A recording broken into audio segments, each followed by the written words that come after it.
Halo teman-teman bola.com, kembali lagi dengan konten lebih dekat. Kali ini kami disambangi oleh sosok yang spesial. Dia adalah mantan pemain PSIS yang berasal dari Spanyol. Ini dia, Ruxi. Halo Ruxi. Hello guys. Apa kabar? Baik. Baik. Oh, bisa bahasa Indonesia? Sedikit. Oke. Ruxi, thanks for coming here in our office in Jakarta. It's a pleasure for us to having you here. Thank you so much. The pleasure is mine. Always nice to speak with you guys. Okay. Ruxi, we all know about the condition of PSIS Semarang this season. They're not good. They have been relegated before the season ended, and some problem happening, especially for the salary. Could you tell us about the problem that you have in PSIS Semarang? Well, yes, it's already known that the situation in PSIS is not good. It makes me very sad.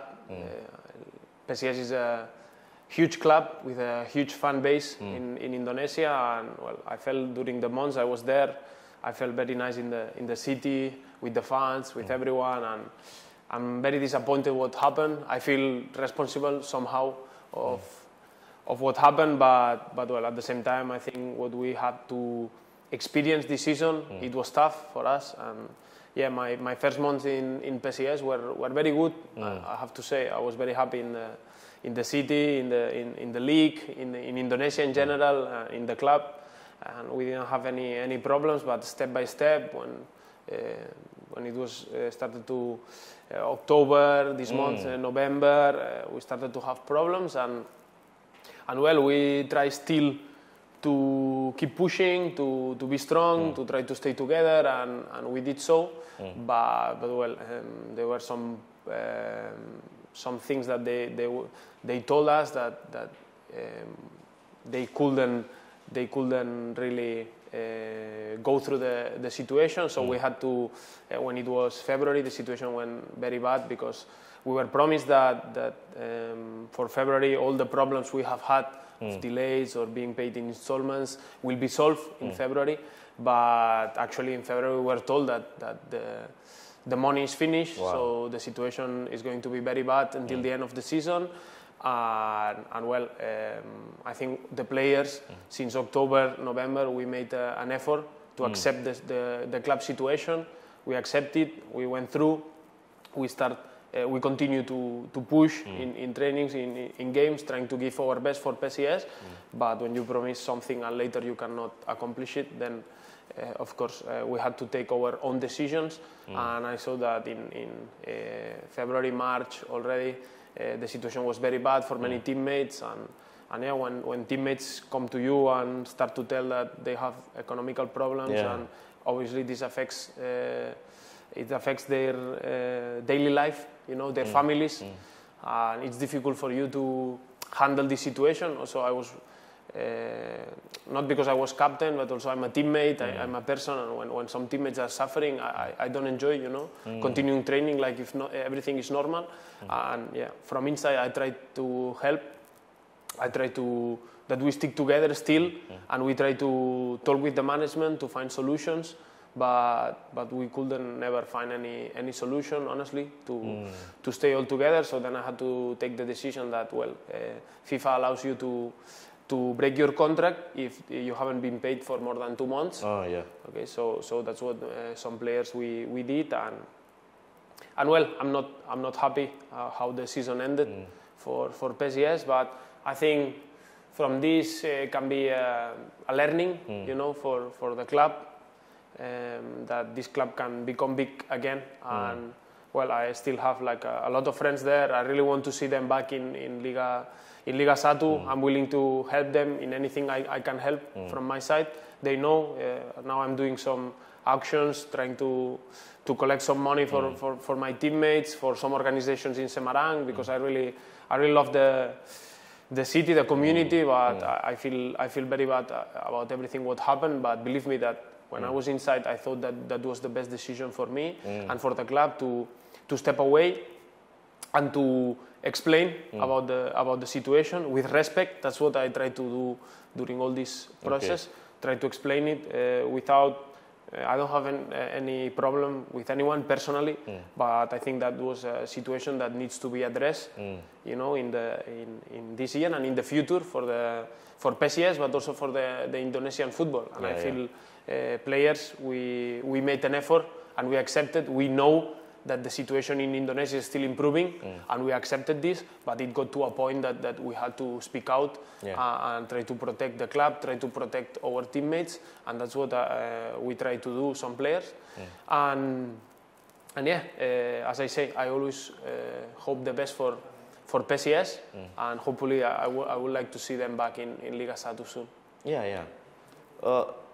This is, if I'm not mistaken, this is your first experience playing outside Europe, and first time in Indonesia, right? Yeah. Do you have any experience like salary like this before in your career? No, I stay in Europe, but I also stay in United States and in Mexico. Okay. Yeah. So there I never experienced any problems like this. It's true that 10-15 years ago in Spain, it might be some delays sometimes, like small delays in the payments. But I think that's something that has been addressed in Spain, for example, in last years. But yeah, I think in Indonesia and in many countries in Asia it's still happening. And well, I know that you cannot change this from one day to the next one. This is a process, and I'm aware of this. I think everyone who comes to play to Asia and to Indonesia knows this, but at the same time we want to try to improve it step by step. No, and that the federation starts to consider all these problems some clubs are having, to step by step improving it with respect, with no what I say, there's nothing personally against anyone. We just want to improve altogether the Indonesian football, and that's the main goal. Okay. We do a little bit flashback. Who could you tell me the process of you coming to Indonesia and play for PSIS Semarang? Oh yeah. Who asked you play here? Well, Lano, who's my agent, who brought me here. He's the one who has been contacting me since I was playing in Finland. It was already 3 years ago. So we keep in touch. He told me, like, I would like to bring you to Indonesian football, and me, I always had in my mind that I wanted to play in Indonesia. I really like the country. I like the culture. I like many things from here, and I always had in my mind to, when I find the right moment, to come to Indonesia. So yeah, basically I keep in touch with him, and I think it was now it will be 1 year ago. I usually came holidays in Bali, sometimes in Lombok. Yeah. So 1 year ago I told him, hey, I'm in Lombok. If there's any opportunity to come to Indonesia, because I finished in Mexico my contract. So I told him, yeah, I would like to play in Indonesia if there's any chance. And well, he told me, yeah, there's a team in Liga 1 interested. Well, you should go to a trial, he said, and it was actually my first trial in my career. But I really wanted to play for PSIS and for Indonesia. I heard very good things about PSIS when I started to check, and it was when I came there last season. They played very good football. They were 6th in the table. I saw like they had a huge fan base. Semarang for me is a nice city in Indonesia. So yeah, why not? I go to the trial. I try and give my best, and why not? And yeah, everything went well. They like me, so yeah, I signed a contract for PSIS, and as I say, my first months here were amazing. I have very good memories from first month. The team was not doing maybe perfect, but still we were there. We won some games. We won in PSIS Solo Stadium. Yeah, the derby. The Jawa Tengah derby, and yeah, I was enjoying my time in Semarang, so that's why I feel even more disappointed of everything what happens, and feel sad about it. But yeah, I still these memories will stay with me. Yeah, because the love is there. The love from the people, from the supporters. Yeah, that's something I always feel like I never experienced like a full Jati Diri. Oh yeah, we always play without fans or very little. Maybe just 1,000 or 2,000. Exactly. I never experienced this. atmosphere. It's something that makes me sad, but that's life. The situation in the club is like this, and I hopefully we can really solve this situation and bring the club back to Liga 1 and to be one of the best clubs in the league, because I think that's where they belong. Okay, Ruxi. Let's move forward and leave the problem with PSIS behind. I really want to know about your starting point as a footballer. You born in Catalonia, right? Yes. In some region in Spain. Yeah. Which is Barcelona and Espanyol there. Yeah. Have you ever experienced play in their academy or? No, I actually no. I play always in my village until I was 16 years old. Yeah. What village? The name? My town is called Valls. A small town in. It's like 1 hour from Barcelona with car, and we are very famous for the human towers. If the human tower, human tower. We make like human tower. It's a very cultural thing. I play in my village until I was 16 years old, and then I started to have some offers from a bit better clubs from the region. One was Nàstic Tarragona. Nàstic, I know. You know Nàstic Tarragona. So when I was 16 years old, I signed for this club. And then I played there like 3 years, like in the under 18. And after that, I started to go with the second team of Nàstic Tarragona. Started to play good there, and I started to have some injuries. Also, I had like my both knees. Wow. Yeah, ACL in both knees. Yeah. So when I was very young, I think it was a bit of a problem for me because I was very young. I was doing very good. I had like both of your one with 20 years old and the other one with 23. Wow. So I had to start to go like on loans, like to third division of Spain. And when I was getting closer to professional football, I started to go to the La Liga 2 bench, some games, play some cup games. And after that, I went on loan again to the third level of Spain, and then I had my second ACL. Wow. So then I had to Nàstic Tarragona finish the contract with me because of injuries, and so I had to start everything again. And I went to fourth level of Spain, Formentera. And after that, I decided, okay, now I want to go abroad. And because I want to be professional, I want to play in great leagues, and I will have to go abroad for this because in Spain the opportunities are becoming like difficult for me. So I decided to go to Iceland. I went to the second division of Iceland, which is now a very professional team. I remember, I always say this story because it's when I arrived there, I saw some of the teammates. They were using like Manchester United shirts, for training. Wow. So I was like, wow, this is not so professional. No, but then it was a nice club. They had good facilities and this, but it was second division of Ireland, small country, and everything. But I did good there. I moved then to second division of Finland. In second division of Finland, I play very good, and then I moved to first division of Finland, one of the lowest teams in the league, but already first division. And after that, I moved to Inter Turku, which was one of the best teams in Finland. I had the chance to play 2 cup finals. Wow. Yeah, we were one of the best teams in the league, and we also play Conference League previous games, Europe games. Which season, Conference League? The first season? I think 2022. When the Roma became champions? No. Might be. Or West Ham? I don't remember. I think it was 2022, this summer. Okay. We play against a team in Kosovo. We won at home, but we lost there. The atmosphere. The playoff? No. It's like a previous qualification to go into the Conference League. So I had the opportunity to play these games, and after 3 years in Finland, I decided now it's time to move for a new experience. And then I had an offer from United States, USL, second division. FC Tulsa, a big project there, and in Oklahoma. Yeah. And I wanted to try football there. I wanted to live in the US, so I was 1 year there.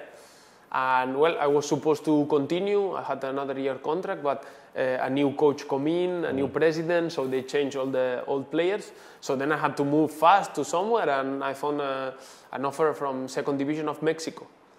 which is for me was very high level. I play like nice games in huge stadiums. Already the fan base in Mexico is very big, crazy. And the football level there is very nice. And yeah, at that time I was already 1 year ago. I was already like 29, something like this, and at some point I wanted to play in Indonesia. Yeah, so that's why I was pushing like, hey, I want to play before I retire. I want to play in Indonesia, and well, now I'm 30 years old. Already played 1 season here. Things didn't go as I planned, but I'm happy here in Indonesia. I love many things of this country, and yeah, I'm actually, I finished my contract with PSIS already 2 months ago, and I'm still here in Jakarta. So imagine. Yeah, you enjoying your life in Jakarta, in Semarang, yeah? Yeah. Because, okay, let's talk about your career in Barcelona. In your earlier career, yeah. Did you ever face any player in the academy who right now become a star in Spain? Or Oh yeah. I used to, I play like left center back, left full back, sometimes right full back. So I usually play center back. But when we play against Barca academy, we play quite often.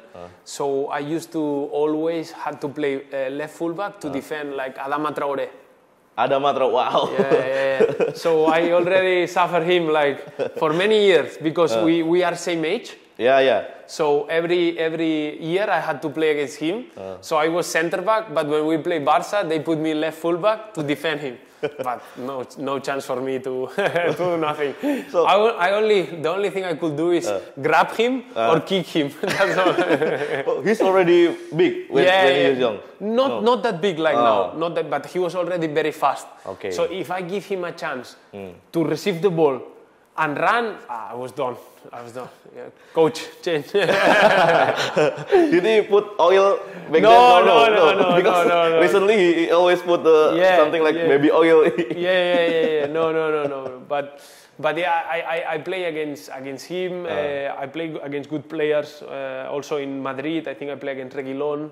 Yeah. He used to play for Madrid because when I went on loan to the third level of Spain, we used to play against Real Madrid Castilla, the second team of Real Madrid. So yeah, I play against good players that now we are in professional football. In Segunda Division. Yeah, no, this is La Liga 2. Oh. And there I went to the bench one time against Getafe.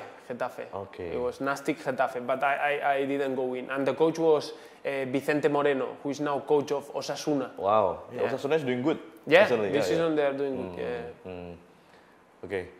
I know your career in PSIS is not ended well. The club got relegated and your salary is getting delayed, maybe. Yeah. So, is there any unforgettable moment so far in your career in Indonesia? Unforgettable moment. Wow. I will say that maybe with supporters or. Yeah, like I will say there are different moments, but now.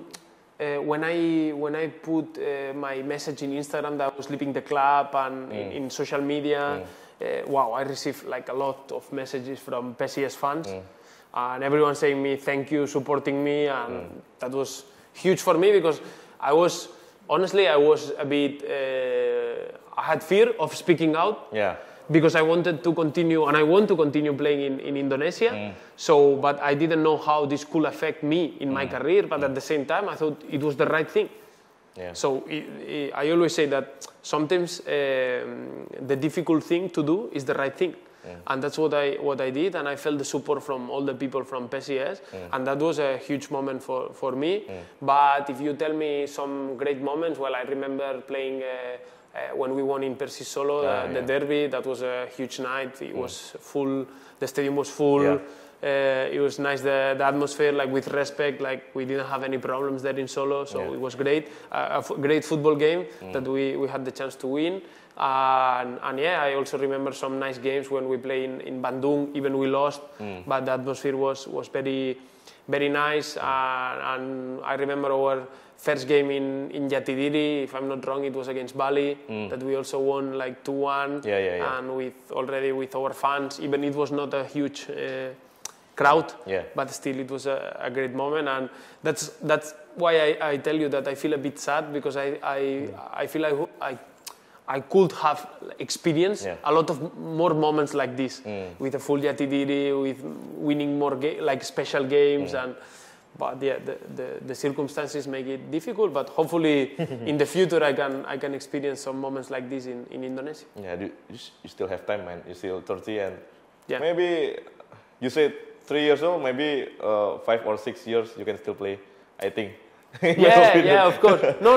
I mean, I still want to continue playing, but I obviously I would like to have a future as a coach, and I don't want to start also very late. So yeah, I feel still I will be playing a few years because I feel good physically, mentally. I think I can contribute to any team, but at the same time I'm already preparing my future, as you know. Okay, Ruxi, as you said before, you ended your career in PSIS 2 months in March, right? End of March, start of April. End of March, and right now you're still around here in Indonesia. I heard you had some project here. Could you tell about the project to us? Yeah, I want to help this country to improve the football here. I want to contribute in my side. Maybe it's not a big contribution, we will see, but at least I want to help somehow. And yeah, I'm creating I already have a project. It's called the Game Changer. Game Changer. Yeah, the Game Changer is already running in Spain and in Spanish language and in English, where I do videos. We upload videos trying to explain football, you know, about football tactics, especially game analysis. And yeah, my idea is to bring this project to Indonesia. So I have been gathering some of the best analysts of the country all together here in Jakarta in a studio where we have in South Tangerang. The idea is to create football content, to talk about Liga 1, to talk about Timnas, to talk about international football, to do coaching courses, and our idea is to try to educate all the football fans to understand the game, and that will be great. I hope we can have spaces like this in Indonesia where we can have interviews with players, with coaches to talk about the game. And that was a dream I had, and some people have helped me to make it possible here in Indonesia. And well, our quote we say is like 90% football, 10% social commitment. So the idea is that 10% of our benefits go to build academies here in Indonesia. Another of my dreams is to give the opportunity for young players that they don't have the opportunity to be in clubs because they don't have money. So I know that there's talent in Indonesian football, so I think we just need a system that believes in it. So we want to try to build this system, so trying to build academies around Indonesia to give this opportunity to some players to develop and someday become professional, no matter your economical situation. So that's our big project. We were going to start in a few months. Now I'm working in everything. But yeah, we want to explain the game through social media, through YouTube content, through podcasts, Liga 1, Timnas, international football, coaching courses. We have a lot of things in mind. And yeah, hopefully this can help a bit the Indonesian football to improve, which is the final goal we have. Maybe we can collaborate in your content in the future, yeah? We have also a good analyst here. That one also? Why not? Why not? Okay, Ruxi, I think this is the last question for you. So, what's next? Is there any club in Indonesia or in other country who interested to you? Yeah, well, even the situation in PSIS has been difficult. Still, I think I could manage to play some games, play also in different positions. So I hopefully I would like my idea is to continue playing here in Indonesia. I'm already talking with some clubs, but yeah, I want to wait. My priority, I have also receiving like some offers from outside Indonesia. But my priority now is to continue playing in Indonesia for my project, and because I like this country, I want to establish here at least for 1 year more or more. So this is my idea. I'm quite positive that I will continue playing here in Liga 1 if everything goes well, because I like life here, I like football here, and I want to be part of this. And also with my projects here in Jakarta and in Indonesia in general, I'm pretty positive that I will continue playing here. Okay. So let's hope the best for your career, and I hope I can still see you playing in Indonesia in League 1 or maybe in League 2. You want to play in League 2? No? my priority now is Liga 1. But obviously all my respect to Liga 2. Oke, teman-teman, itu tadi obrolan kami secara lebih dekat dengan Ruxi atau Roger Bonnet ya. Yes. Right? Roger Bonnet. Nantikan konten-konten yang lain dari kami di YouTube Bola.com ID, di media sosial kami yang lain di Instagram, TikTok dan juga Facebook. Sampai jumpa dan terima kasih. Terima kasih.